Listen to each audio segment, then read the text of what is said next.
የዮሐንስ ወንጌል ምዕራፍ 15 እውነተኛ የወይን ግንድ እኔ ነኝ፣ ገበሬውም አባቴ ነው። ፍሬ የማያፈራውን በእኔ ያለውን ቅርንጫፍ ሁሉ ያስወግደዋል፣ ፍሬ የሚያፈራውንም ሁሉ አብዝቶ እንዲያፈራ ያጠራዋል።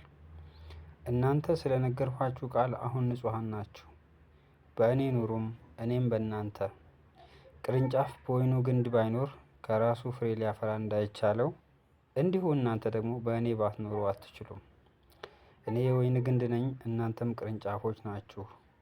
ያለ እኔ ምንም ልታደርጉ አትችሉም። በእኔ የሚኖር እኔም በእርሱ እሱ ብዙ ያፈራል። በእኔ የማይኖር ቢሆን እንደ ቅርንጫፍ ወደ ውጭ ይጣላል፣ ይደርቅማል። እነርሱንም ሰብስበው ወደ እሳት ይጥሏቸዋል፣ ያቃጥሏቸዋማል።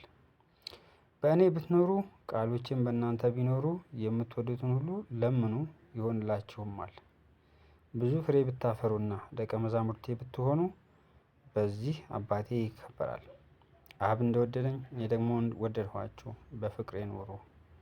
እኔ የአባቴን ትእዛዝ እንደጠበቅኩ በፍቅሩም እንደምኖር ትእዛዜን ብትጠብቁ በፍቅሬ ትኖራላችሁ። ደስታዬም በእናንተ እንዲሆን ደስታችሁም እንዲፈጸም ይህን ነግራችኋለሁ። እኔ እንደወደድኋችሁ እርስ በርሳችሁ ትዋደዱ ዘንድ ትእዛዜ ይህች ናት። ነፍሱን ስለ ወዳጆቹ ከመስጠት ይልቅ ከዚህ የሚበልጥ ፍቅር ለማንም የለውም።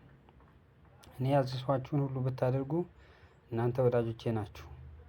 ከእንግዲህ ወዲህ ባሮች አላችሁም፣ ባሪያ ጌታው የሚያደርገውን አያውቅምና፣ ወዳጆች ግን ብያችኋለሁ። ከአባቴ የሰማሁትን ሁሉ ለእናንተ አስታውቂያችኋለሁና። እኔ መረጥኋችሁ እንጂ እናንተ አልመረጣችሁኝም። አብም በስሜ የምትለምኑትን ሁሉ እንዲሰጣችሁ ልትሄዱና ፍሬ ልታፈሩ ፍሬያችሁም ሊኖር ሾምኋችሁ። እርስ በርሳችሁ እንድትዋደዱ ይህን አዛችኋለሁ።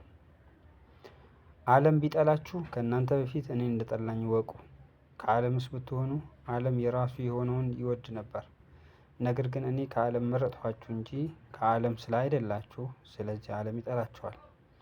ባሪያ ከጌታው አይበልጥም ብዬ የነገርኳችሁን ቃል አስቡ። እኔን አሳደውኝ እንደሆኑ እናንተን ደግሞ ያሳዷችኋል። ቃሌን ጠብቀው እንደሆኑ ቃላችሁን ደግሞ ይጠብቃሉ። ዳሩ ግን የላከኝን አያውቁምና ይህን ሁሉ ስለ ስሜ ያደርጉባቸዋል። እኔ መጥቼ ባልነገርኋቸውስ ኃጢአት ባልሆንባቸውም ነበር። አሁን ግን ለኃጢአታቸው ምክንያት የላቸውም። እኔን የሚጠላ አባቴን ደግሞ ይጠላል። ሌላ ሰው ያላደረገውን ስራ በመካከላቸው ባላደረግኩ ኃጢአት ባልሆንባቸውም ነበር። አሁን ግን እኔንም አባቴንም አይተውማል፣ ጠልተውማል። ነገር ግን በሕጋቸው በከንቱ ጠሉኝ ተብሎ የተጻፈው ቃል ይፈጸም ዘንድ ነው።